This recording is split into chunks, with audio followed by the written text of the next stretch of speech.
Shubor nakaslem jong unongsan hima. Menteri Kesorkar Jella Ubalak Men Remboy Ubalong Ruu MLA Kathan Ulapan Haperdaya Kalempong Yelekay Kablatib Kum ka Second St. Joseph School Nong Talang Knockout Football Tournament Arhajar Arpaway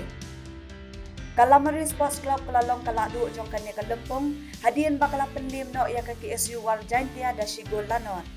Hagajing Akun Final Kabaitan Nat Bat Kabayakat Ha Hadu Kata-Kata Kabalalong Hakasisajan Hanong Talang Leng baka jing Korea kani kanam ladu Kalamari Sports Club kalayok ban Korea kasong pisa kabalay laktengka ringkat baga trofi. Kat baka KSU Warjaintia kalayok ban Korea kasong pisa kabaan laktengka ringkat baga trofi. Ha kani kalempong ya kakusnam top scorer layok do Udaman Khan nagakenhun Wadi Kenjai Football Club.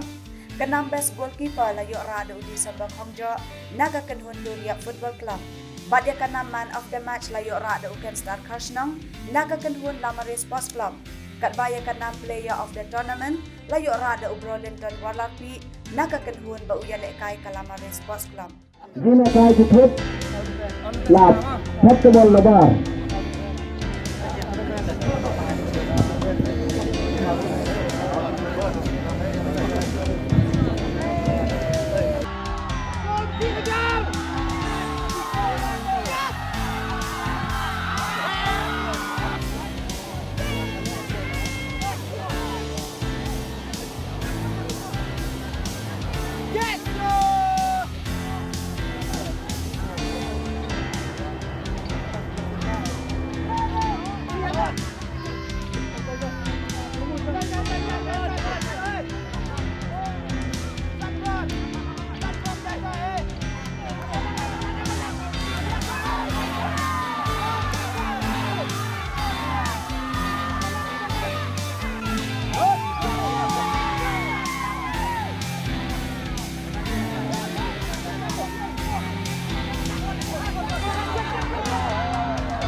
Bat nga kentu kan pamipi bat dia ke run bat dia ke ain bat nang ta ha ke jingele hi don tang iwe inong job don tang kawe ke tim ke ban se job nrei ke jingele kai ke jong pi lada pilai le bhai kai bha kata ke jing job ke bakrau tam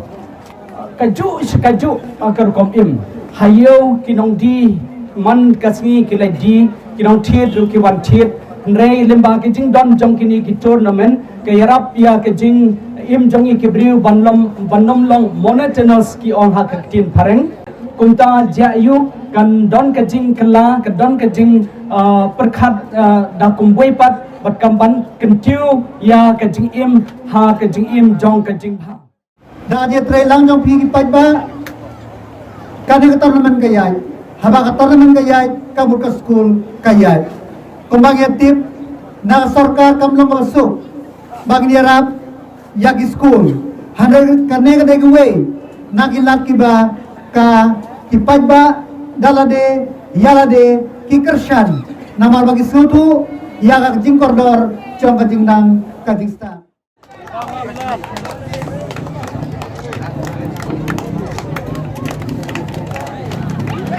to ka lamre si kan long ka opening team House number 1 kemawai kene Lamre SC kan long ka opening team